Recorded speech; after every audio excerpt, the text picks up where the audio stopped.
गीता 18 के श्लोक नंबर 62 में भगवान स्वयं कह रहे हैं कि अर्जुन उस परमेश्वर की शरण में जा जिसकी कृपा से परम शांति व शाश्वत स्थान अर्थात सतलोक को प्राप्त होगा। वो परमेश्वर कौन है, कहां है, कैसा है, जानने के लिए कृपया अवश्य सुनिए जगत गुरु तत्वदर्शी संत रामपाल जी महाराज के अमृत वचन।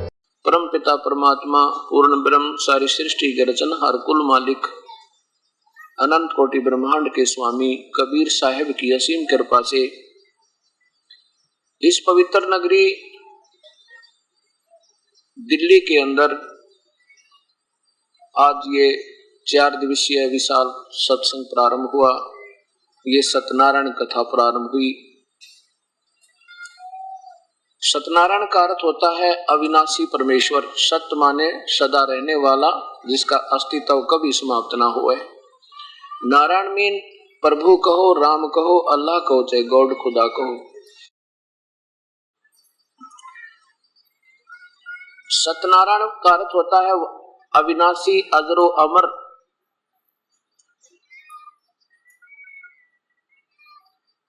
चार दिन के सत्संग में जो प्राणी प्रतिदिन आकर सुन लेगा उसको ये ज्ञान हो जाएगा कि परमात्मा कौन है और उसकी वे ऑफ वर्शिप, पूजा की विधि क्या है।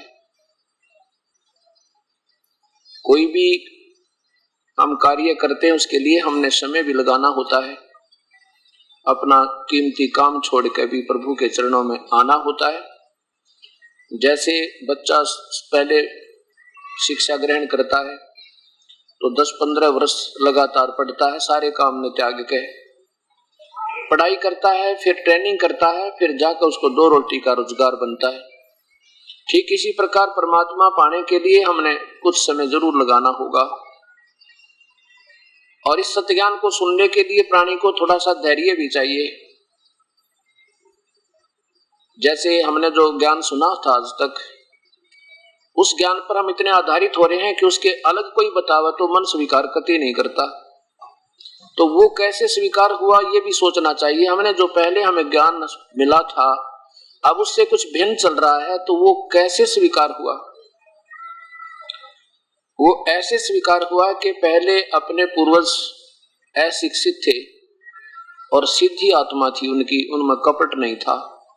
और उनको जो गुरु मिले वो स्वार्थी थे, उनको शास्त्रों का ज्ञान था नहीं। दंत कथाएं बनाकर अपने अपने हिसाब से उन प्यारी आत्माओं को आश्रित कर दिया। अब उनकी पड़ी हुई परंपरा से हम इतने रंग गए कि हमारे दादाजी भी ऐसे करते थे, परदादा भी ऐसे करते थे, हमारे पिताजी भी यही तो परंपरा थी भक्ति की। अब हम कैसे उसको त्याग सकते हैं? उसको त्यागना नहीं है, हमने उसको ठीक करना है कि वो कितना कहां तक ठीक है। जो हम पहले करते थे और वो ठीक नहीं है तो उसको फिर दुरुस्त कर लेंगे, स्वस्थ करेंगे और भक्ति जरूर करनी है। स्वस्थ कैसे होगी? हमारे ये पवित्र शास्त्र बताएंगे कि हम जो भक्ति कर रहे हैं ये वास्तव में ठीक है या शास्त्र के विरुद्ध है। गीता जी के 16वें अध्याय के 23 और 24 श्लोक में स्पष्ट प्रमाण दिया है कि जो शास्त्र विधि को त्याग कर जो मनमानी पूजा करता है, मनमाना आचरण करता है, वो न तो परम सिद्धि को प्राप्त हो, ना परम गति हो, ना उसको कोई सुख हो। और इन 3 चीजों के लिए हम भक्ति करते हैं, शास्त्र विधि को त्याग कर। क्योंकि गीता जी तो बोला जा रहा है और उसमें शास्त्र केवल वेदों की तरफ संकेत है। भक्ति के केवल वेद ही, चारों वेद ही भक्ति के मार्ग के जो है प्रभु के ज्ञान के और परमात्मा की उपासना ब्रह्म तक की साधना के सही ज्ञान है। परमात्मा 3 है। परमात्मा 3 है, जैसे एक ब्रह्म, एक परब्रह्म, एक पूर्ण ब्रह्म। हम अभी तक उनसे भी निम्न स्तर के भगवानों पर आश्रित थे, जैसे ब्रह्मा, विष्णु और महेश। ये जैसे आज सुबह आपको दिखाया था कि ये केवल एक ब्रह्मांड में एक विभाग के मंत्री है। अब फिर दिखाना होगा, क्योंकि हर सत्संग में हर नई आत्मा तकरीबन नए बदल जाते हैं स्टूडेंट। और ये एक ऐसा सामूहिक शिक्षा स्थल है जिसमें प्राइमरी से लेकर और PhD तक का ज्ञान इसी एक सामूहिक सतल पर इन प्राणियों को, भक्त आत्माओं को प्रदान किया जाता है।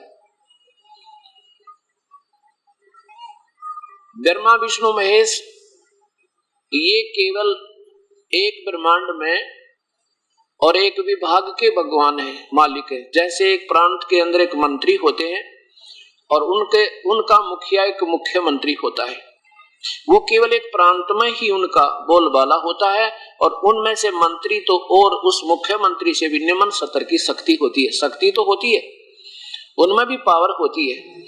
और फिर प्रधानमंत्री जो है वो पूरे देश का कुल मालिक होता है, प्रेसिडेंट, राष्ट्रपति और फिर प्रधानमंत्री, ये कुल मालिक। जैसे राष्ट्रपति को लीजिए कि ये कुल मालिक होता है, सारे पूरे देश का मालिक होता है। ऐसे एक पूर्ण परमात्मा जो है, पूर्ण ब्रह्म, वो सारे ब्रह्मांडों का कुल मालिक है। अभी तक हम चाहे ब्रह्मा की पूजा करते थे, विष्णु जी की भी करते थे, शिव जी की भी करते थे, सब अन्य देवताओं की पूजा भी करते थे, फिर भी ये कहते थे कुल का मालिक एक। वो है कौन कुल का मालिक? ये अभी तक हमारे से निर्णय नहीं हो पा रहा था। अब वो निर्णय हो गया कि वो कौन है एक जिसकी पूजा हमने करनी चाहिए, जो एक ही है, वो परमात्मा और है ही नहीं। पूजा के योग्य परमात्मा तो पूर्ण ब्रह्म है, बाकी अन्य जो भगवान है वो केवल जैसा हम करते हैं वैसा ही फल देते हैं, उसमें कोई फेरबदल नहीं कर सकते। और पूर्ण ब्रह्म में ये शक्ति है, उनकी भक्ति के आधार पर हमारे पाप कर्म भी कट जाते हैं, हमारे पूरे संस्कार बदल जाते हैं और हमारी जन्म और मृत्यु भी समाप्त हो जाती है।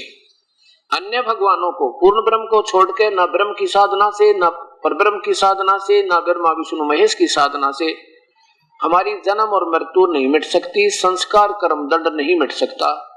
इन भगवानों की इतनी ही पावर है और पूर्ण परमात्मा की भक्ति से हमारी जन्म मृत्यु और हमारे पाप कर्मों के दंड भी कट जाते हैं, समाप्त हो जाते हैं। जैसे पहले ये दास सुना करते थे, किसी भी संत की आज भी व्याख्या देख लो, दास ने 95 CD बना रखी है और उनमें इन महापुरुषों ने जो अपनी सोच, अपनी अंतिम जो अनुभव लिखे हुए हैं, सब पंथों ने, सब संतों ने, उनको ऐसे टीवी पे उन्हीं की पुस्तक आपके सामने पेश की दास ने, और साथ में ये दिखाया कि ओरिजिनल जो शास्त्र अपने हैं वो ये बताते हैं और ये संत इसके ये बताते हैं, और दोनों मिल नहीं रहे। तो इनमें कौन सा ठीक है, ये फैसला आप करना होगा, क्योंकि शास्त्र तो गलत हो ही नहीं सकते, क्योंकि वो भगवान के द्वारा रचित है। और जो अपनी सोच अनुभव वो एक व्यक्ति विशेष की है, वो उससे नहीं मिलती है तो वह पूरी नहीं है, और पूरी नहीं है तो फिर व्यर्थ है। अब क्या कहा करते थे कि भाई कर्म का दंड तो नहीं कट सकता, कर्म दंड तो प्राणी को भोगना ही पड़ेगा। जैसे कोई दुखी आत्मा है, कोई सुखी है, प्रभु की तलाश में कहीं ना कहीं घूम रहे हैं, और पहले हम अपनी परंपरागत पूजाएं, जैसा भी हमें ज्ञान था, भगवान श्री राम, भगवान श्री कृष्ण, ब्रह्मा विष्णु आदि की पूजा भी करते थे, साथ में हनुमान जी की भी, श्याम जी बाबा जी की भी, और भी जैसे व्रत वगैरह भी रखते थे। और फिर जब कष्ट आ जाते हैं इंसान पे, फिर भी इन पूजाओं के करते करते भी कष्ट आते हैं, फिर कहाँ जाते हैं, फिर किसी अन्य कोई पामिष्ट के पास जाता है, कोई झाड़ा लगवाने वाले के पास जाता है, कोई बूझा निकलवाता है, या फिर किसी संत बोलबाला जिस महापुरुष का होता है उसके पास जाते हैं। उन महापुरुषों के पास जाते रहते हैं, लेकिन राहत नहीं मिलती है, तो फिर बार बार प्रार्थना करते हैं कि हे संत जी, हे गुरुदेव, मेरे ऊपर ये कष्ट अभी हल्का नहीं हो पा रहा। तो क्या कहते हैं वो संत के, बेटा ये तेरा प्रारब्ध है, ये प्रारब्ध है, तुझे भोगना ही पड़ेगा। और फिर क्या प्रमाण दिया करते हैं कि देखो भगवान श्री विष्णु को श्राप लगा था नारद जी का, और जिसके कारण उनको भी वो अपना प्रारब्ध भोगना पड़ा, कर्म दंड भोगना पड़ा, साप मुक्त नहीं हो पाए, जिसके कारण वो श्री रामचंद्र रूप में राजा दशरथ के घर उनका जन्म हुआ। और फिर उनके ऊपर भी कष्ट आए, उन्होंने बाली को मारा, सुग्रीव के भाई को हत्या की थी उनकी धोखा देकर, उसका भी कर्म दंड भगवान श्री राम ने, अर्थात श्री कृष्ण बनकर, विष्णु जी ने श्री कृष्ण बनकर अपने किए हुए कर्म का भोग भोगना पड़ा। भाई प्रारब्ध का कर्म कटे नहीं, ये तो दंड भोगना ही पड़ता है। विचार कीजिए, किसी के पैर में कांटा लग जाए और उसके कोई किसी के पास जावे, भाई मेरा पैर में कांटा लग गया, दर्द हो रहा है, पीड़ा हो रही है, तो वो कहे तेरा कांटा लगा हुआ है, और वो कहे कि कांटा तो निकलेगा नहीं, जूता पहन ले, आगे कांटा नहीं लगेगा। और भाई जूता कांटा लगे पैर में, जूता पहन नहीं सकता, वो तो कांटा निकले, और इस डर से जूता पहने भगवान कहीं फेर ना लग जाए। ऐसे को दुखी प्राणी हो और कति परिवार के ऊपर ज्यादा कष्ट आया हुआ हो और संत के पास जा, उसका कर्म दंड कट जावे, फिर उसकी दोनों रुचि बने भगवान में, ज्यादा श्रद्धा बने प्रभु में, और फिर वो भक्ति करे इस डर से है भगवान कहीं फिर दुख ना आ जावे। तो ऐसे कर्म दंड को काटने वाला परमात्मा कोई और है, वो पूर्ण ब्रह्म है, उसका नाम कबीर है। वो कबीर देव है जो कर्म दंड को काट सकता है, और उसकी अभी तक हमने पूजा की विधि नहीं मिल पाई थी, ना उस परमात्मा का ज्ञान हुआ था। और जिन महापुरुषों को जैसे परमात्मा कबीर साहब का ज्ञान भी हो गया, जिनको कि ये प्रभु हैं, पूर्ण परमात्मा है, सतपुरुष हैं, उनके पास उनसे लेने वाले लाभ की पूजा का ज्ञान नहीं है, तो भी अधूरा काम है। अब आपको मैं यजुर्वेद दिखाता हूं, जिसमें स्पष्ट लिखा है कि कबीर परमात्मा है जो अंगारी कबीरसी, कबीर अंगारी असी, अंगारी माने पाप काटने वाला, कबीर असी माने कबीर है, बंबारी माने बंधनों का शत्रु, बंधनों का दुख, काल के बंधन से मुक्त करने वाला, वो कबीर है। तो तब हमें ये पता चलेगा कि कर्म दंड काटने वाला परमात्मा से ही हमें लाभ होगा। अन्य भगवान तो केवल हमें कर्म का जैसा हमारा भोग है वह ही दे देंगे, उसमें कोई फर्क नहीं कर सकते, अंतर नहीं कर सकते। ये देखिएगा यजुर्वेद,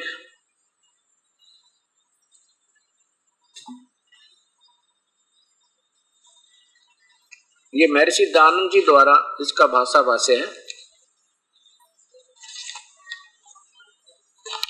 अब इसमें 5वें अध्याय का 32वां श्लोक आपको दिखाता हूं, अध्याय नंबर 5 का 5वां अध्याय।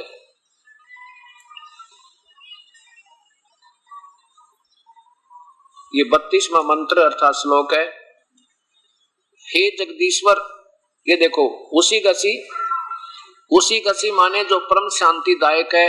कबीर, ये शब्द लिखा है कबीर, हम इसे कबीर कहने लगे, कबीर हम बै बोलने लगे, जैसे हम वेदों को भी वेद बोल देते हैं अपनी साधारण भाषा में। कबीर अंगारी असी, बंभारी अवसुरसी, बंभारी माने बंधनों के शत्रु, यानी बंधन काटने वाले, कर्मों के बंधन को काटने वाले, बंदी छोड़, हम उसे बंदी छोड़ कहते हैं, बंद से छुटवाने वाले, कर्मों के कारण हम बंद में फंसे हुए हैं उसको काटने वाले। अंगारी, अंगारी का अर्थ होता है पाप का शत्रु। इन्होंने क्या लिख दिया, खोटे चलन वाले जीवों के शत्रु, ये लिखना था। पाप कर्मों के शत्रु, पापों के दुश्मन, अर्थात पापों को विनाश करने वाले अंगारी। इसका अर्थ अंग माने पाप, अरि माने शत्रु। अब देखो बंभारी, बंभारी माने बंधन के शत्रु, बंभर माने बंधन, अरि माने शत्रु, जो बंधन का शत्रु वो कौन है, वो कबीर असी। ये देखो वो कबीर, अंगारी कबीर असी, कबीर है वो परमात्मा, कबीर अंगारी असी, यानी वो परमात्मा कबीर है इन सब का काटना। वो कहाँ रहता है, ये देखो नीचे, रतधामा, रतधाम माने सतलोक, इन्होंने सतधाम लिख दिया। सतधाम कहो, सचखंड कहो, सतलोक कहो, सतधाम कहो, एक का बात है। वो सतलोक में रहता, सतधाम युक्त है, यानी सतलोक में रहने वाला है, रहता है। और वो सवर ज्योति, स्वयं प्रकाशित है। सवर ज्योति का अर्थ होता है स्वयं प्रकाशित। वो परमात्मा का शरीर तेजो में है और स्वयं प्रकाश है। इन्होंने अंतरिक्ष को प्रकाश करने वाला लिख दिया। अब चक्कर क्या है कि ये महापुरुष परमात्मा को निराकार मानते हैं, जिन्होंने वेदों का सरलार्थ किया और फिर वेदों को उसी तरह घुमा दिया, अपनी सोच के अनुसार इन्होंने टीका तो कर दिया, लेकिन वास्तविक जो ज्ञान है इसका अब फिर दोबारा नए सिरे से इस वेदों का सॉल्यूशन हो रहा है। ये सत्य ज्ञान है। अब इसमें हो गया कि हमने जब तक पाप कर्म हमारे नहीं कटेंगे तो सुख नहीं हो सकता, चाहे कितना घूम ले। कर्म से दंड, कर्म से सुख, कर्म से दुख होता है, और कर्म ही कटेगा तो वो दुख जिसके कारण वो कष्ट निमित्त बना है, जो उसका वो निमित्त ही समाप्त हुए तो हमारा ये कष्ट कटे। इसको काटने में न ब्रह्मा समर्थ, न विष्णु, न शिव, और न ही ब्रह्म न परब्रह्म, केवल पूर्ण ब्रह्म परमात्मा ही इस कर्म के दंड को काट सकता है।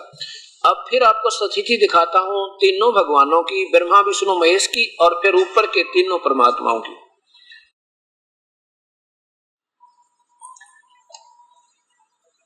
उसके लिए देखिएगा एक ब्रह्मांड का चित्र।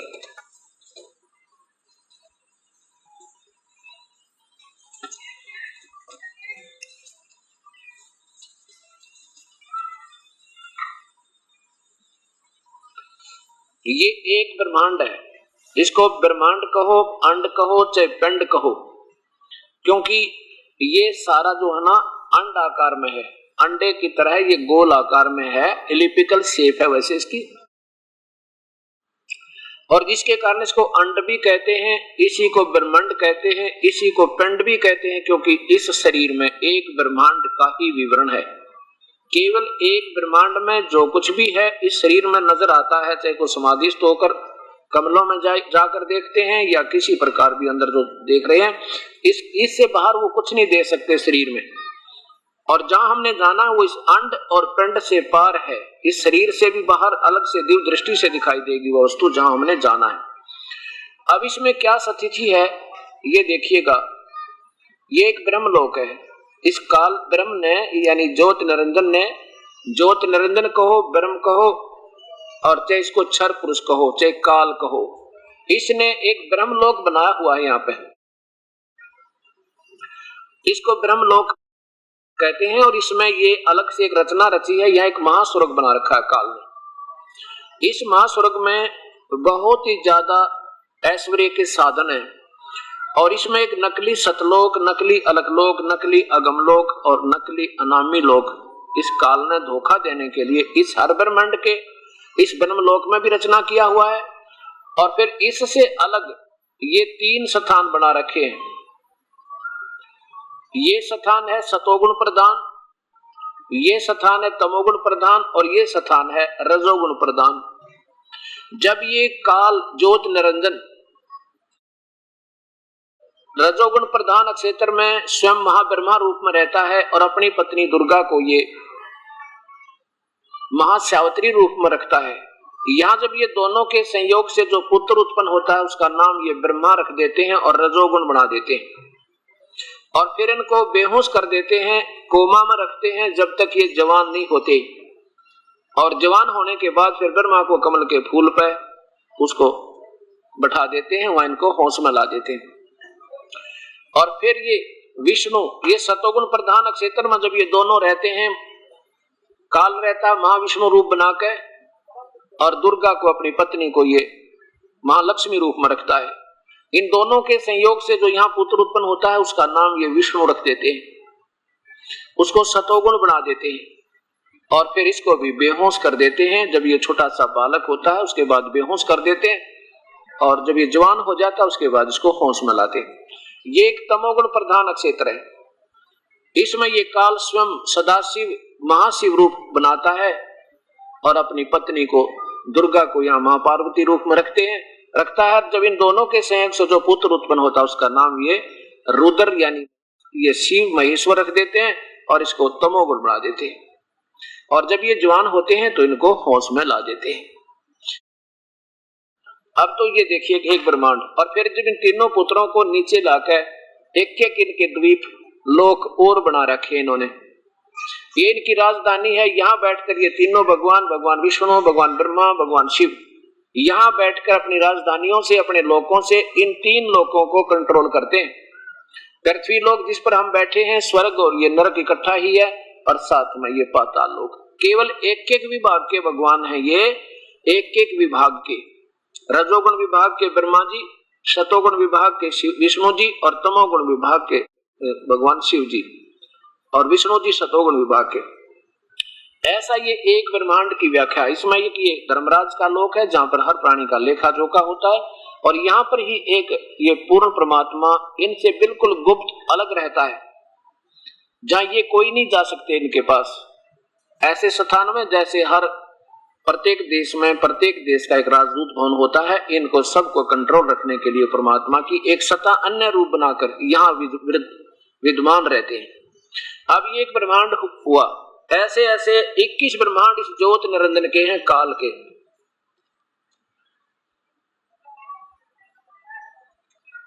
इस सत कथा को जितनी बार देखोगे सुनोगे उतना ही ज्यादा आनंद आएगा, क्योंकि परमात्मा ये पूर्ण ब्रह्म की सत्यनारायण कथा है और कथा सुनने का लाभ बहुत होता है। अब देखिएगा ये है 21 ब्रह्मांड इस ज्योत निरंजन के ब्रह्म के, और इसमें इसने क्या किया है कि 20 ब्रह्मांडों को अलग से रोक रखा है। कैसे रोका है? जैसे अभी आपने देखा था एक ब्रह्मांड, ये कोई सा भी समझो, हर एक ब्रह्मांड में एक जैसी स्थिति है, इतने ही इसके लोक हैं, 7 लोक नीचे के, 7 उससे ऊपर के, 14 लोकों भवनों का द्वीप अलग से होते हैं उसमें। तो ये एक ब्रह्मांड ये देखा था आपने, मान लीजिए कोई सा भी मत है, और इस 5 ब्रह्मांडों का एक ग्रुप बनाकर इस काल भगवान ने ये एक महाब्रह्मांड बना रखे हैं। ये 4 महाब्रह्मांड बना दिए। इन 4 महाब्रह्मांडों में 20 ब्रह्मांडों को रोक रखा है। अब ये काल क्या करता है, इनमें एक महाब्रह्मांड में उत्पत्ति रखता है और बाकी के में ये प्रलय रखता है। जब इसमें प्रलय हो जाएगी तो यहाँ जीवों की उत्पत्ति प्रारंभ रखता है, क्योंकि इसको 1 लाख प्राणियों का रोज आहार करना होता है। ये तो इसने फसल बीज रखी अपनी। और इसके बाद एक महाब्रह्मांड जितना स्थान, यहाँ देखिएगा, एक महाब्रह्मांड जितना स्थान, ये सारा इस काल ने अलग से अपनी निज राजधानी बनाई है, जहां पर ये वास्तविक रूप में रहता है, व्यक्त रूप में, आकार रूप में, जिसको आज तक इन्हें हिंदू मुसलमान लोग, अभी तक ईसाई इसी ब्रह्म तक को निराकार मानते रहे। निरंकार, तू ही एक निरंकार। ये काल है, ये एज इट इज सबके सामने नहीं आता, इसलिए यार यहाँ तक पहुंच किसी की हो नहीं सकती जहां ये रहता है। इसलिए इसकी साधना कर करके इसकी उपलब्धि हुई नहीं, तो ऋषियों ने अपनी सोच में बता दिया कि वो निराकार है, और वास्तव में ये आकार है, मनुष्य जैसा है, और इसका तेज है इसके शरीर का, जैसे ज्योति निरंजन कहते हैं इसको। अब ये 21 ब्रह्मांड है इस काल के, और इस काल ने यहाँ पर एक और चाल चल रखी है। यहाँ पर भी एक नकली सतलोक, नकली अलकलोक और नकली अगामी और अनामी लोक, एक रचना यहाँ भी कर रखी है। पता है इस काल ने कि कलयुग में इस परम पिता परमेश्वर की रजा से सतज्ञान का बोलबाला होगा, और ये नकली दूत भेज कर ये अपने एक 12 दूत ये पहले यहाँ रखता है। ये काल सतयुग त्रेता द्वापर के सद्भक्ति किए हुए पुण्यात्माएं, उनको यहाँ रखता है, और कलयुग में यहाँ से इन 12 दूतों को इस एक ब्रह्मांड पर, जिस ब्रह्मांड में रचना होती है, वहां इनको भेज देता है। और ये क्या करते हैं, उस समय इनको ऐसा गुमराह कर देता है, स्वयं भी शास्त्र विरुद्ध साधना करते हैं, और उन भोली आत्मा जो इनके अनुयायी होते हैं उनको भी शास्त्र के विरुद्ध साधना देकर स्वयं भी दोषी होते हैं, और इन प्यारी आत्माओं का भी जीवन व्यर्थ कर जाते हैं। अब जैसे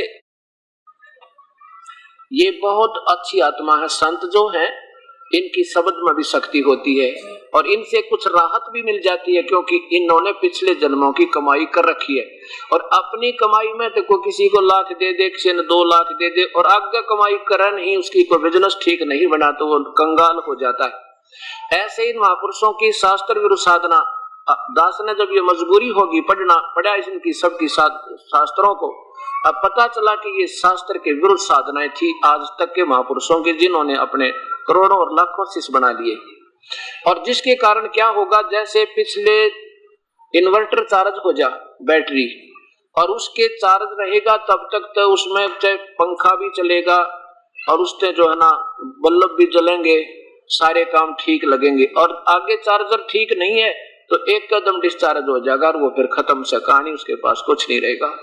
ऐसे अब शास्त्र विरुद्ध साधना करने से पिछला जब तक इनकी पुण्य कमाई इनके साथ है, तब तक तो ये खूब सुखी भी नजर आएंगे, और इनकी वचन में भी शक्ति होगी, क्योंकि ये पिछले साधक अच्छे साधक रहे, अच्छी पुण्यात्माओं में से हैं ये संत, जो आज शास्त्र गुरु साधना करके स्वयं अपना जीवन व्यर्थ कर रहे हैं और साथ में अनुयायियों को भी गलत साधना, गीता गुरु साधना बता के और दोषी हो रहे हैं। वो यहाँ रखता है, ये वहां से यहाँ भेज देता है। अब ये ज्योत निरंजन काल के 21 ब्रह्मांड देखे आपने, ये ब्रह्म है। अब पूरी स्थिति देखिएगा इन सब पूर्ण परमात्मा की, सारे ब्रह्मांडों की। ये ऊपर अनामी लोक है, ये वैसे पूर्व सांकेतिक एक उदाहरण दिया क्योंकि बहुत बड़ा चित्र बनता अगर सारी व्यवस्था करते। ये अगम लोक है, ये अलख लोक समझो। इससे नीचे फिर ये सतलोक होगा स्वरूप, ये सारा इससे बाहर ये सतलोक है, ये इधर इधर का ये ब्राउन कलर जो दिखा इससे बाहर का। अब ये तो अभी आपने देखे थे 21 ब्रह्मांड, ये ज्योत निरंजन के वो है, काल के, ब्रह्म के, क्षर पुरुष के। और ये 7 संग ब्रह्मांड है परब्रह्म के, ये 7 संग ब्रह्मांड है ये परब्रह्म के, नील पद्म शंख यानी 7 मिलियन। और ये अनकाउंटेबल इन्फिनिटी, ये ब्रह्मांड सारे इधर भी ये पूर्ण परमात्मा, पूर्ण ब्रह्म, कबीर साहिब कुल मालिक के, जिसके अंतर्गत ये भी आते हैं और ये भी आते हैं, ये कुल मालिक है।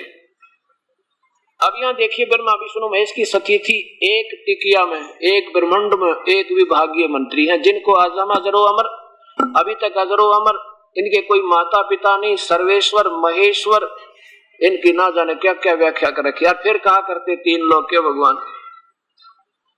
अब यहाँ आपके समझ में आएगी धीरे धीरे, क्योंकि ये सत्य ज्ञान बहुत देर से हमारे पास पहुंचा है। अब इसको समझने के लिए सबसे पहले कि ब्रह्मा विष्णु महेश के माता पिता अभी तक ये कहा करते इनके कोई माता पिता नहीं। कौन कहा करते? जो जिन्होंने आप शास्त्र उठाकर नहीं देखे इन महापुरुषों ने, जबकि हमारे पवित्र शास्त्र में प्रमाण आज भी दे रहे हैं। ये देखिएगा, ये शिव महापुराण और गीता प्रेस गोरखपुर से प्रकाशित है, दास ने कोई नया नहीं बनाया आज ये, और 55 वर्ष पुराने शास्त्र हैं ये। और ये संतजन जो आज तक हमारे पूर्वजों को गुमराह करके, जिन्होंने आप इनको उठा कभी नहीं देखा और दंत कथा लोक वेद बना के अपने प्रभु पाक के संत को आगे लाखों को साथ लगा लिया, उनको ये नहीं मालूम तुम आप भी दोषी हो। जो टीचर आउट ऑफ सिलेबस पढ़ा वो टीचर ठीक नहीं। अब देखिएगा, गीता प्रेस गोरखपुर से प्रकाशित है, अंदर भी देख लीजिए। संपादक है हनुमान प्रसाद पोदार, चिमन लाल गोस्वामी। हाँ, हनुमान प्रसाद पोदार, और ये गीता प्रेस गोरखपुर से मुद्रित है। इसके रुद्र संहिता अध्याय नंबर 6, इसके अंदर आप देखिएगा, ये रुद्र संहिता, और यहां देखो इधर, यहां पर क्या है मैं जो बताना चाहता दास आपको कि दुर्गा ये महापार्वती रूप में इसमें वर्णन है। अब क्या कारण है कि ये शिव महापुराण जो है ये प्रारंभ तो होती है काल भगवान से, ज्योत निरंजन से, और अंत होता है इसके पुत्र त्रिलोकीय शिव की लीलाओं पर। प्रारंभ होता है सदा शिव की लीला यानी काल की लीलाओं से, अंत होता है इसके ही पुत्र काल के पुत्र त्रिलोकीय भगवान शिव के ऊपर। अब देखिएगा, अब पहले दुर्गा की महिमा है, ये देखिए, ये 100 नंबर पृष्ठ है इसका। अब यहां देखिए ऊपर,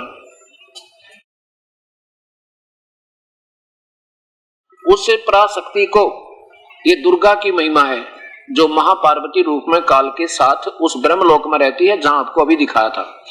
उस पराशक्ति को प्रधान प्रकृति गुणवती माया बुद्धि तत्व की जननी विकार रहित बताया गया है। वह शक्ति अंबिका कही गई है, उसी को अंबिका कही गई है, उसी को प्रकृति, ये प्रकृति शब्द याद रखना, आपको गीता जी में दिखाऊंगा ब्रह्मा विष्णु महेश के माता पिता गीता जी में, तब ये प्रकृति शब्द काम आओगा आपके कि दुर्गा को प्रकृति भी कहते हैं। सर्वेश्वरी त्रिदेव जननी, तीनों देवताओं को पैदा करने वाली ब्रह्मा विष्णु महेश की मां ये दुर्गा है, त्रिदेव जननी स्पष्ट है। और नित्य और मूल कारण कही है। सदा शिव द्वारा प्रकट की गई उस शक्ति की 8 भुजाएं हैं। ये भी स्पष्ट कर दिया, कोई संशय बना रहा है कि कोई और होगी त्रिदेव जननी। ये 8 भुजा वाली ये दुर्गा है, इसे महापार्वती कहो चाहे दुर्गा कहो। नीचे देखिएगा सदाशिव की महिमा। ये जो सदाशिव है ये काल भगवान ब्रह्म, ये सदाशिव है, उन्हें परम पुरुष ईश्वर शिव शंभु महेश्वर और महेश्वर कहते हैं। वे यहां देखो, वे अपने सारे अंगों पर भस्म रमाए रहते। उन काल रूपी ब्रह्म ने कति स्पष्ट कर दिया कि सदाशिव कहो, इसे काल कहो चाहे ब्रह्म कहो, उस काल रूपी ब्रह्म ने एक ही समय शक्ति के, ये नाथ नहीं साथ है, मिसप्रिंट है ये, शक्ति इस दुर्गा के साथ शिवलोक नामक अक्षेत्र का निर्माण किया था। उस उत्तम अक्षेत्र को काशी कहते हैं। वह परम निर्वाण व मोक्ष स्थान है जो सबके ऊपर विराजमान है। वे कौन? ये काल और ये दुर्गा, वे प्रिय और प्रियतम रूप शक्ति और शिव यानी पति पत्नी रूप में रहते हैं। प्रिय और प्रियतम जो परमानंद स्वरूप हैं, उस मुने शिव और शिवा ने प्रलय काल में भी कभी उस अक्षेत्र को अपने सानिध्य से मुक्त नहीं किया। यहां देखो देवऋषि ब्रह्मा जी बता रहे हैं अपने बेटे नारद को, देवऋषि एक समय उस आनंद वन में रमण करते हुए काल और दुर्गा के मन में, शिव और शिवा के मन में यह इच्छा हुई कि किसी और पुत्र की उत्पत्ति की जावे और पुत्र की सृष्टि करें ताकि उसको हम बाहर सौंप दें, हम आराम करें।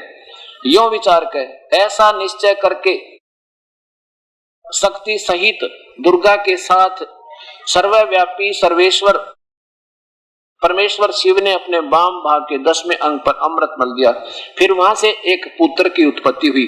पति पत्नी व्यवहार किया, ये गुप्त किया है, और फिर वहां से एक पुत्र उत्पन्न हुआ, उसका नाम क्या रखा, ये देखियो।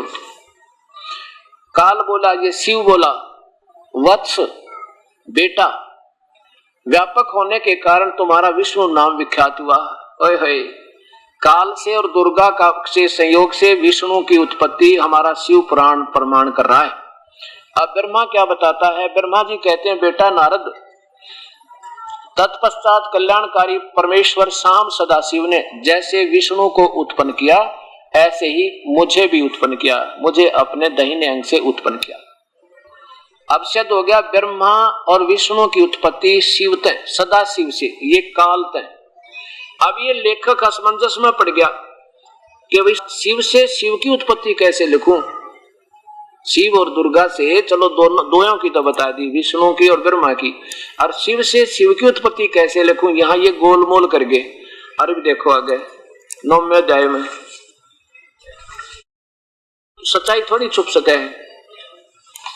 इसमें देखिएगा, इसमें क्या कहते हैं कि तीनों इस प्रकार ब्रह्मा विष्णु और महेश तीनों देवताओं में गुण है, और चौथा ये भगवान शिव, ये काल, ये गुणातीत है। ये 9वां अध्याय है इसी रुद्र संहिता का 9वां अध्याय यहां समाप्त होता है।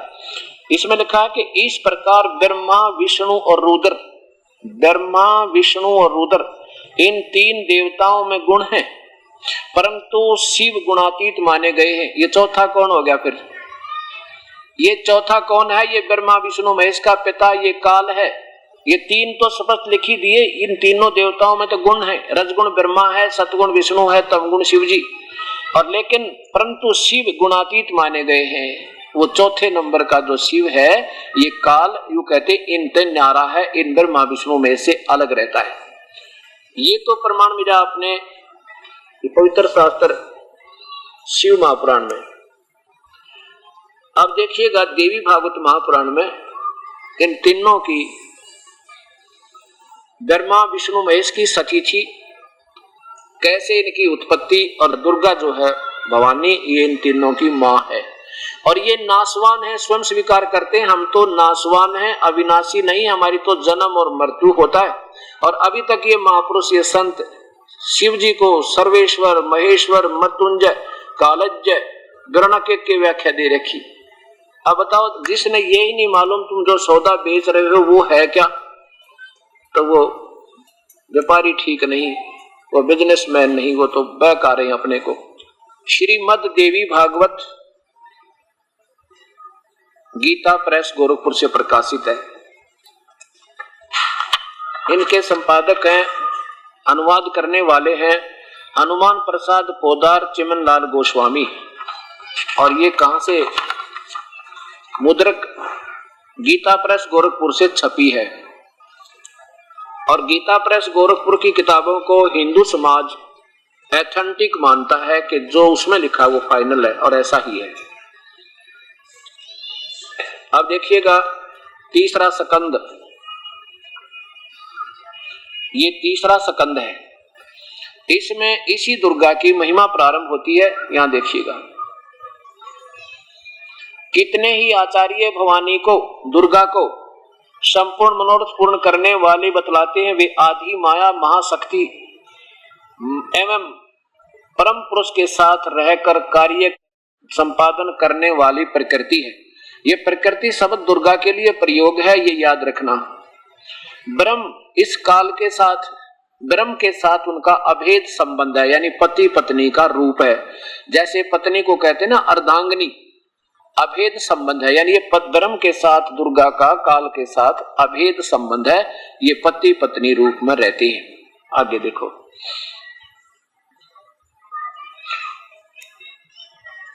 यहां पर देखिएगा कि ब्रह्मा जी, अब थोड़ा सा मौखिक बताता हूं मैं, फिर ये पवित्र शास्त्र आपके बहुत आसानी से समझ में आ जाएगा। एक बार जन्मेजय ने श्री व्यास जी से पूछा, एक महर्षि, मुझे इस एक ब्रह्मांड की रचना के बारे में बताइए। ब्रह्मांड, अब प्यारी आत्माओं देखो, कोई भी ज्ञान हमें आज तक हुआ है शास्त्रों से हुआ, जिन महापुरुषों ने, और ये एक ब्रह्मांड है। इस एक ब्रह्मांड के बारे में ना ब्रह्मा को मालूम, ना विष्णु को मालूम, ना शिव को मालूम, ना इन महर्षियों को मालूम। इस एक ब्रह्मांड का भी पूरा विवरण इनके पास नहीं है। तो ये सर्वज्ञ और सर्वशक्तिमान और ये पूर्ण मोक्षदाता नहीं हो सकते। दास यही आपके सामने इन शास्त्रों का प्रमाण लेना चाहता है। ये एक ब्रह्मांड भी नहीं, ना ब्रह्मा जानता, ना विष्णु, ना शिव, ये आपके सामने ये पवित्र शास्त्र बताओगा, देवी भागवत महापुराण। इसमें क्या है कि जन्मेजय ने व्यास जी से पूछा कि हे ऋषिवर, इस ब्रह्मांड की रचना कैसे हुई। व्यास जी कहता है कि जन्मेजय, यही शंका मेरे मन में आई थी। एक बार मैंने महर्षि नारद जी से यही प्रश्न किया था कि ये ब्रह्मांड की रचना कैसे हुई। नारद जी ने कहा कि व्यास जी, मेरे मन में भी यही शंका आई थी। मैंने अपने पिता श्री ब्रह्मा जी से पूछा था और उन्होंने जो मुझे बताया वो मैं आपको वर्णन करता हूं। क्या बताया कि मैंने अपने पिता से, ब्रह्मा से पूछा कि पिताजी, ये ब्रह्मांड की रचना कैसे हुई।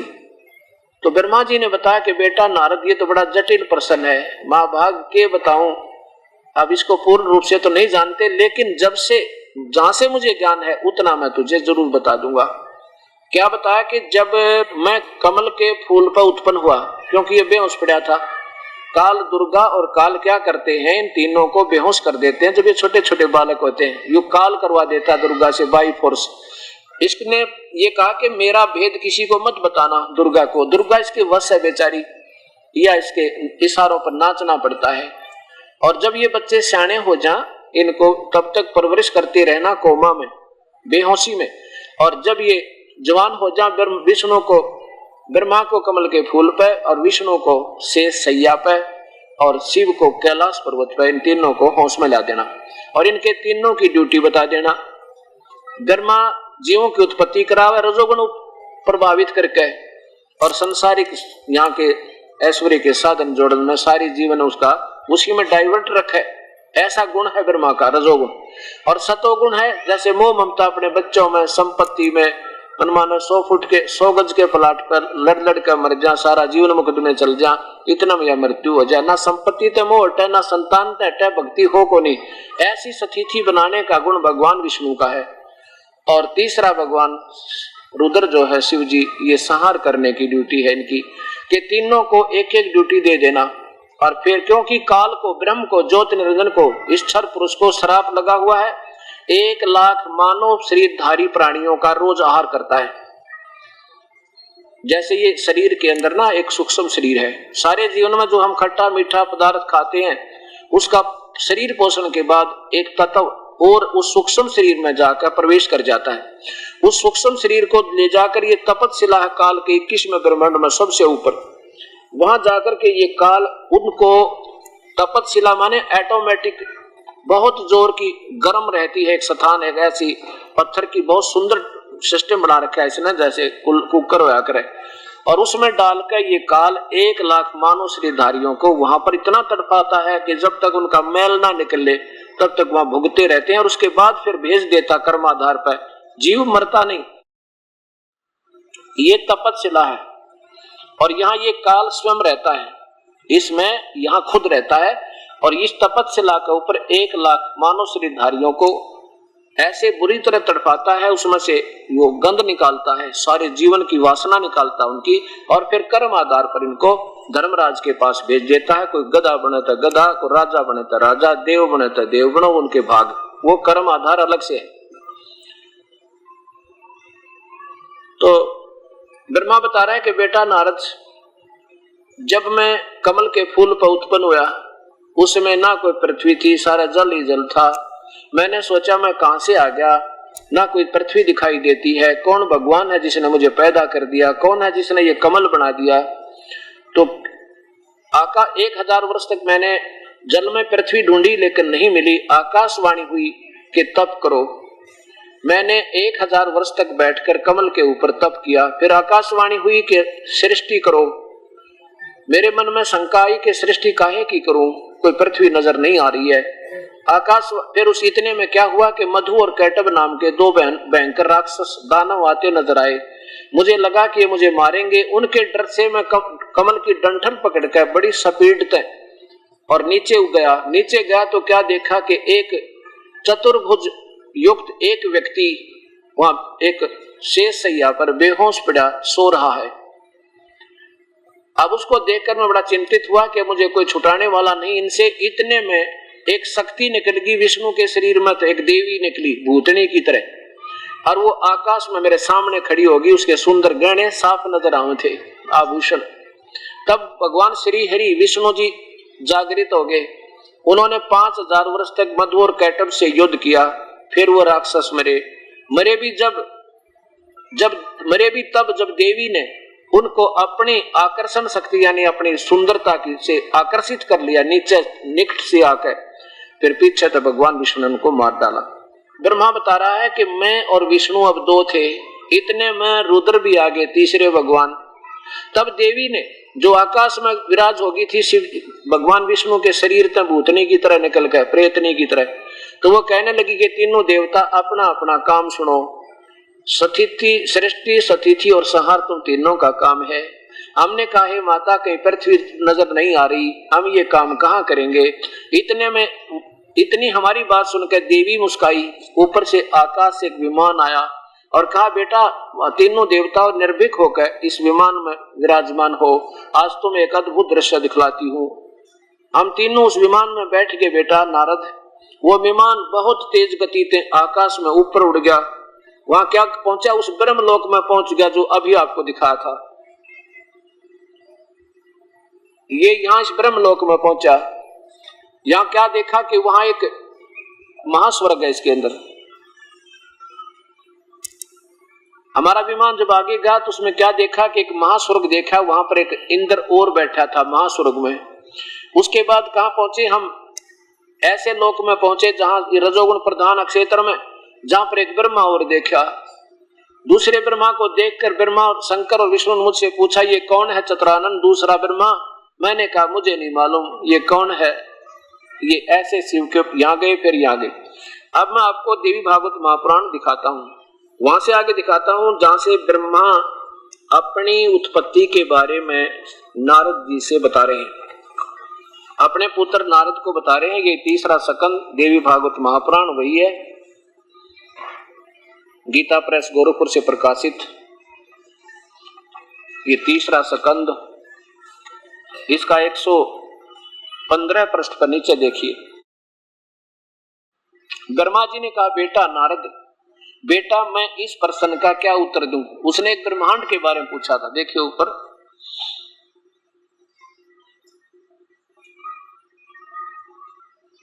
नारद जी कहते हैं कि मेरे भी प्राचीन समय में की बात है, यही संदेह मेरे हृदय में उत्पन्न हुआ था कि तब मैंने अपने पिता अमिल तेजस्वी ब्रह्मा जी के स्थान पर गया, उनसे इस समय जिस विषय पर तुम मुझसे पूछ रहे हो उसी विषय में मैंने पूछा था। मैंने कहा, पिताजी इस संपूर्ण ब्रह्मांड कहां से उत्पन्न हुआ?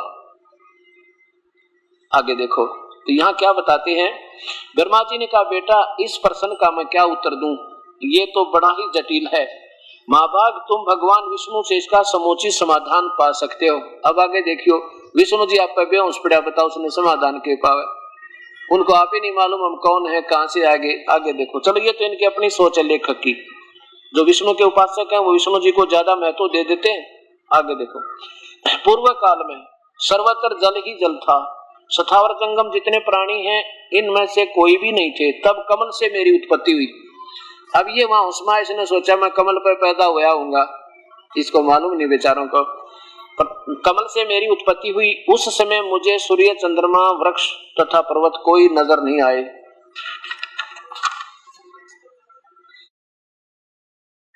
मैं कमल की कणका पर बैठकर विचार करने लगा, इस अगाध जल में मैं कहां से उत्पन्न हो गया? कौन मेरा रक्षक है? इस प्रलय काल में सृष्टि और संहार करने वाले कौन विशिष्ट भगवान है? पुरुष माने प्रभु होता है, और कहीं भी स्पष्ट रूप से भूमि नहीं दिखती जिस पर यह जल टिका हो, तो यह कमल कैसे उत्पन्न हुआ? आदि आदि यों विचार करके मैं जल में उतरा। 1000 वर्ष तक पृथ्वी का अन्वेषण करता रहा, इस पर भी मुझे कहीं उस जल का और छोर नहीं मिला। इतने में आकाशवाणी हुई, तप करो तप करो। तब मैंने तपस्या आरंभ कर दी। कमल पर बैठे ही 1000 वर्ष तक मैं तप करता रहा। फिर उसी समय सृष्टि करो ऐसे आकाशवाणी हुई सुनाई पड़ी। मैं उसे सुनकर बड़े आश्चर्य में पड़ गया। सोचा किसकी सृष्टि करूं अथवा मेरा क्या कर्तव्य है। उसी समय मधु और कैटब नाम के 2 भयंकर राक्षस दानव सामने आ गए। वे इस महावरण में मुझसे युद्ध करने की इच्छा प्रकट करने लगे। मैं उनसे भयभीत हो उठा। तब कमल का डंठल पकड़कर जल में उतरा। वहां मुझे एक परम अद्भुत पुरुष के दर्शन मिले। उनका श्री विग्रह मेघ के समान श्याम था। वे पीतंबर पहने थे, 4 भुजाएं थी, शेषनाग की सैया पर सोए थे। उन जगत प्रभु के गले को वनमाला सुशोभित कर रही थी। शंख, चक्र, गदा और पद्म इन चार अविधों से अनुपम शोभा पा रहे थे। ऐसे शेष साई भगवान विष्णु के मुझे दर्शन हुए। वे योग निंद्रा के वशीभूत होकर गाढ़ी नींद में सोए थे। उनकी सारी चेष्टाएं शांत थी। नारद जी शेषनाग की सैया पर सोए हुए उन प्रभु को देखकर मेरा मन चिंतित हो उठा। इतने में भगवती योग निंद्रा याद आ गई। मैंने उनका सत्वन किया। तब वे कल्याणमयी भगवती श्री विष्णु के शरीर विग्रह से निकल कर प्रेतनी की तरह बाहर निकलेगी। देवी अचिंत रूप धारण करके आकाश में विराजमान हो गई। दिव्य आभूषण उस दुर्गा के, उस देवी के आभूषण गहने स्पष्ट नजर आ रहे थे, उनकी छवि बढ़ा रहे थे।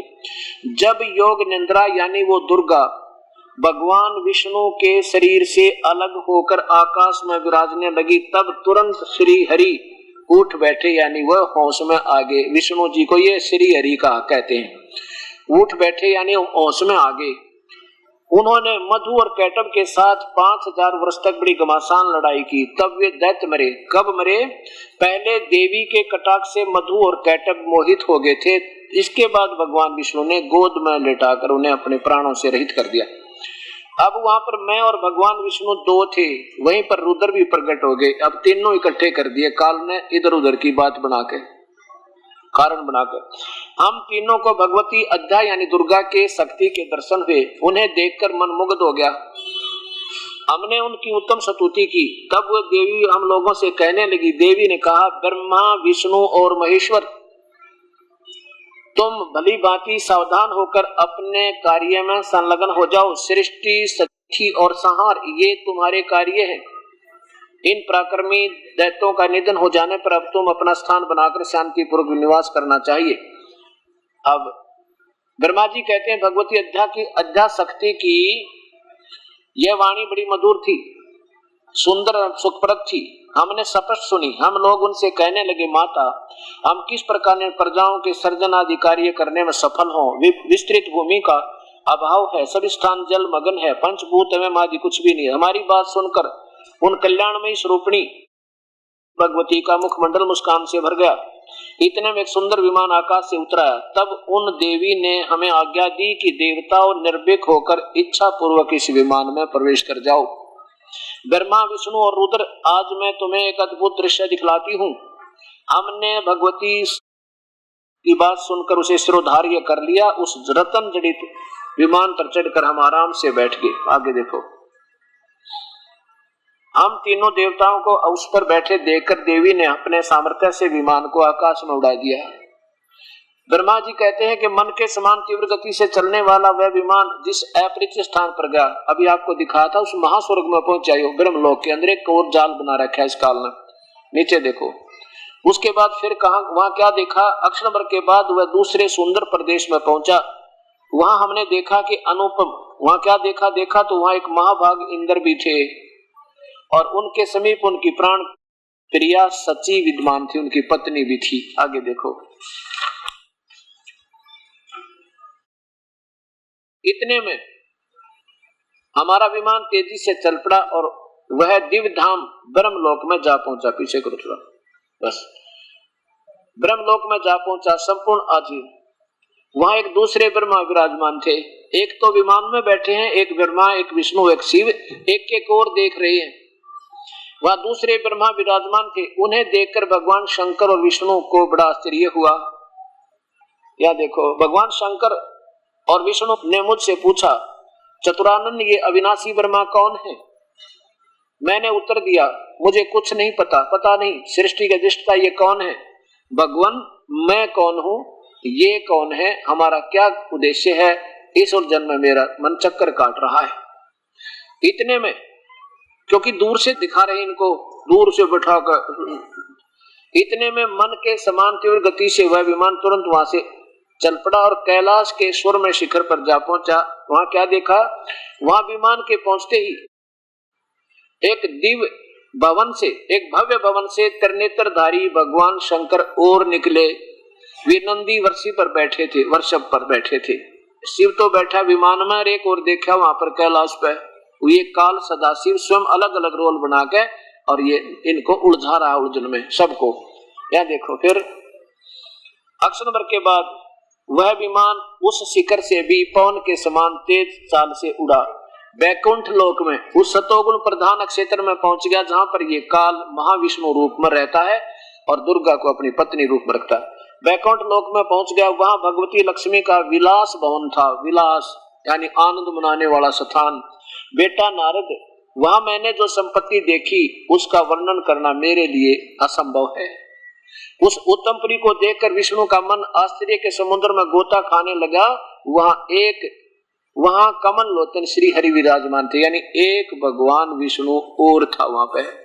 एक एक ने देख लिया और एक एक ये विमान में बैठे थे। इसके बाद हमारा विमान कहां पहुंचा? देखिए, इतने में ही पवन से बातें करता हुआ वह विमान तुरंत उड़ गया। कहां पहुंचा? एक ऐसे द्वीप में पहुंचा, वहां पर एक सुंदर, एक मनोहर द्वीप था और उसमें क्या था कि वहां एक सुंदर पलंग बिछा था। उसी द्वीप में एक मंगल में मनोहर पलंग बिछा था। उस पलंग में सुंदर रतन जड़े थे। वहां कौन बैठा था कि एक उस उत्तम पलंग पर एक दिव्य रमणी बैठी थी, एक बहुत सुंदर औरत बैठी थी। उसके गले में लाल रंग की वनमाला सुशोभित थी आदि। वे ऐसी प्रभापूर्ण देवी थी मानो करोड़ों बिजलियां एक साथ चमक रही हो। वो करोड़ों लक्ष्मियों से भी अधिक सुंदर थी। ये दुर्गा थी। और फिर क्या हुआ? वहां जाकर क्या देखा? इधर देखो, यहां देखो, आपस में कहने लगे। कुछ समय तक हम वहां ठहरे रहे। विमान तो नीचे उतर गए। वहां जाके विमान नीचे उतर गया। आपस में हम कहने लगे, सुंदरी कौन है, इसका क्या नाम है, हम इसके विषय में बिल्कुल अनभिज्ञ हैं। नीचे देखो, अब क्या बताते हैं नारद, ब्रह्मा जी कह रहे हैं कि नारद यो संदेहग्रस्त होकर हम लोग आपस में कहने लगे, हम वहां रुके रहे। तब भगवान विष्णु के मन में पिछली याद आ गई। भगवान विष्णु ने कहा, उन चारों सायनी भगवती को देखकर विवेक पूर्वक निश्चय कर लिया कि ये भगवती जगदम्बिका है, यानी ये अपनी सबकी माता है। तब उन्होंने कहा कि ये भगवती हम सबकी आदि कारण है, यानी हमें उत्पन्न करने वाली है। महाविद्या महामायन के नाम है, ये पूर्ण प्रकृति है। अब ये ध्यान रखना भक्तात्माओं के प्रकृति नाम दुर्गा की तरफ संबोधित हो रहा है। आगे देखो, ये क्या बताते हैं भगवान विष्णु के, इस देवी को मैंने देखा था, ये वे ही दिवांगना है जिनके परले वर्ण में जो पानी ही पानी था, मैंने इसके दर्शन हुए थे जब मुझे उस समय मैं बालक रूप में था, मैं छोटा सा बच्चा था। भगवान विष्णु स्वयं कह रहे हैं, मुझे पालने में झुला रही थी। वट वृक्ष के पत्थर पे सुंदर सैया बिछी थी, उस पर लेटकर मैं अपने पैरों के अंगूठों को चूस रहा था। अब सिद्ध हो गया कि भगवान विष्णु ब्रह्मा विष्णु की माता ये दुर्गा है। और विष्णु जी, यही तीसरा स्कंद देखिएगा, तीसरा स्कंद में खुद भगवान विष्णु और शंकर आप स्वीकार कर रहे हैं कि हमारी क्या स्थिति है। विष्णु जी अपनी माता दुर्गा की महिमा गाता है, तुम शुद्ध स्वरूपा हो, यह सारा संसार तुम्ही से उद्भासित हो रहा है। मैं ब्रह्मा और शंकर हम सभी तुम्हारी कृपा से विद्यमान हैं। और क्या लिखा है कि हमारा आविर्भाव और तिरोभाव हुआ करता है। हमारा तो जन्म और मृत्यु होती है, हम अजरो अमर महेश्वर, हम मृत्युंजय नहीं है, हम कालज्य नहीं है। खुद भगवान आप स्वीकार करें हैं कि हमारा तो आविर्भाव माने जन्म और तिरोभाव माने मृत्यु हुआ करता है। केवल तुम ही नित्य हो, सदा रहने वाली तू ही हो, जगत जननी और प्रकृति, ये प्रकृति शब्द दुर्गा के लिए है, प्रकृति और सनातनी देवी हो। अब भगवान शंकर बोले, देवी यदि महाभाग विष्णु तुम्हें से उत्पन्न प्रकट हुए हैं तो उनके बाद उत्पन्न होने वाले ब्रह्मा भी तुम्हारे बालक हुए, और फिर मैं तमोगुणी लीला करने वाला शंकर क्या तुम्हारी संतान नहीं हुआ, अर्थात मुझे भी उत्पन्न करने वाली तुम ही हो। इति सिद्धम, ब्रह्मा विष्णु महेश नाशवान है, अजरो अमर नहीं है। देखो, हमारा तो आविर्भाव और तिरोभाव होता है, हमारी तो जन्म और मृत्यु होती है, और इनकी माता दुर्गा है और पिता इनका काल है। इन दोनों का आपस में संयोग है। अब दुर्गा क्या कहती है इन दोनों पुत्रों को, तीनों पुत्रों को, ये देखिएगा यही तीसरा स्कंद, तीनों पुत्रों को कहती है कि बेटा मेरा और उस ब्रह्म का तुमने सदा ध्यान रखना चाहिए। तीसरा स्कंद, ये नीचे देखो इधर, दुर्गा ने कहा, ये क्या कहती है कि महानुभाव देवताओं, अब मेरा कार्य करने के लिए विमान पर बैठकर तुम लोग शीघ्र पधारो। कहां जाओ? पधारो माने जाओ। कहां जाओ? अपना अलग उन तीनों द्वीप नीचे जो लोक बना रखे हैं। कोई कठिन कार्य उपस्थित होने पर जब तुम मुझे समन करोगे मैं सामने आ जाऊंगी। ये तो बालक है इनका आगे, ब्रह्मा विष्णु महेश, दुर्गा और काल के सामने बालक है, बिल्कुल थोड़ी शक्ति वाले। देवताओं, मेरा तथा सनातन परमात्मा का ध्यान, मेरा और इस ब्रह्म का यानी अपने पिता का ध्यान तुम सदा करते रहना चाहिए।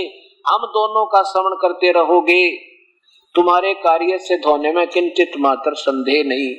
अब देखो, यहाँ ब्रह्मा ने पूछा था कि हे माता, ये ब्रह्म आप ही हो या कोई और शक्ति है? ये देखो, ब्रह्मा जी कहते हैं, इस प्रकार मैंने जब भगवती जगदम्बिका से विनय पूर्वक पूछा तो वो कहने लगी, मैं और ब्रह्म एक ही हैं। ब्रह्म ये काल, यानी ये बताते नहीं साफ, इसके डरते हैं। मैं और ब्रह्म एक ही हैं, मुझे और इस ब्रह्म में किंचित भी मात्र भी भेद नहीं है। जो वे हैं वो मैं हूँ, और जो मैं हूँ वो वे हैं। अब यहाँ तो ये गोलमोल ये कर रही है, और यहाँ स्पष्ट बता रही है कि हम दोनों का है। इस शास्त्र को समझने के लिए कबीर परमेश्वर बुद्धि देता है, नहीं तो 5500 वर्ष हो गए, इसमें कोई निष्कर्ष नहीं निकाल सका। ये देखिएगा, मेरा तथा सनातन परमात्मा का ध्यान तुम्हें सदा करते रहना चाहिए। हम दोनों का श्रवण करते रहोगे तो तुम्हारे कार्य करने में किंचित मात्र भी संदेह नहीं रहेगा। अब ये ना समझना ये दास इन ब्रह्मा विष्णु महेश को बिल्कुल हे नजर आपकी दृष्टि में एक जताना चाहते नहीं। अब देखो, हमने सभी अधिकारियों के शक्ति का ज्ञान होना चाहिए। जैसे एक मंत्री का क्या पावर है, मुख्यमंत्री की क्या पावर है, प्रधानमंत्री की क्या पावर है, पर हमारे से फिर भी 100 गुना 1000 गुना अच्छे, हम तो इनके सामने कुछ भी नहीं है। तो ऐसा नहीं है कि हम ब्रह्मा विष्णु महेश को बिल्कुल रिजेक्ट कर रहे हैं या कुछ भी नहीं है, ऐसा बिल्कुल भी नहीं है और ना ही होगा। और मूर्ख होगा जो ऐसा किसी को कहेगा। हमने तो ये पहले ये ज्ञान हो कि हमने किसके सामने अपील रखे, किसके सामने अपनी याचना करें जो हमारी काम न कर दे। पहले तो हम जैसे अपना हिंदुस्तान पहले गुलाम रहा, शिक्षा थी नहीं, तो कोई भी जैसे आते थे गांव में, विशेषकर कोई अधिकारी आता था तो केवल गांव वाले ने ये कहा करते साहब आया हुआ है, उनको ये नहीं मालूम था ये साहब कितनी पावर का है। तो अब हमने ये पता हो गया कि मंत्री की क्या पावर है, मुख्यमंत्री की क्या पावर है, प्रधानमंत्री की, राष्ट्रपति की क्या शक्ति है और नीचे के अधिकारियों की क्या शक्ति है। तो हमारे बुरे नहीं, हमारे लिए आदरणीय फिर भी है। हमने न्यू पता लग गया कौन से तो काम बनेगा और फिर हम उसी के पास जाएंगे अपील लेके, ऐसे भ्रमित ना रहेंगे। अब ये इससे इतना ज्ञान होगा अपने को और फिर साधना सुचारू हो जाएगी, प्रभु हमारे साथ होगा, बेड़ा पार हो जाएगा। अब ये प्रसंग चल रहा है कि ब्रह्मा विष्णु महेश ये तीनों गुण है, रजगुण ब्रह्मा है, सतगुण विष्णु है, तमगुण शिव जी है। इसके लिए फिर प्रमाण लीजिए कि क्योंकि गीता जी को प्रारंभ करेगा ये दास आपके सामने, अभी पवित्र शास्त्र का सोल्यूशन करने से पहले इतने प्रमाणों का एक भूमिका बनाई जा रही है कि ताकि मैं गीता जी को आपके सामने सत्य ज्ञान आपका एज इट इज जो गीता जी बताना चाहती है पवित्र शास्त्र आपके हृदय तक पहुंचा सको, इसलिए ये भूमिका बन रही है। अभी तो ये सत्संग प्रारंभ नहीं हुआ है जिसके लिए ये सारा यत्न किया जा रहा, क्योंकि ये पहले वाला जो अधूरा ज्ञान हमारे हृदय में घना समा गया और वो बेसलेस लोकवेद है। लोकवेद होता है सुना सुनाया ज्ञान, क्षेत्रीय ज्ञान। जैसे हिंदू किसी तरह पूजे हैं, मुसलमान अपने किसी तरह पूजे हैं, ईसाई किसी तरह, सिख किसी तरह, या फिर क्षेत्र में कित हनुमान की जय जयकार, कित गणेश जी की पूजा है तो किसी देवी की है, कित भैरव की है, वो अक्षेत्रीय ज्ञान होता, लोकवेद कहते हैं उसको। अब हमें ये सतज्ञान शास्त्र आधार हमने करना है, तब हम सफल होंगे। अगर भक्ति करनी है तो ऐसे करनी होगी और नहीं तो कोई लाभ नहीं होगा, क्योंकि वो गीता जी में मना है।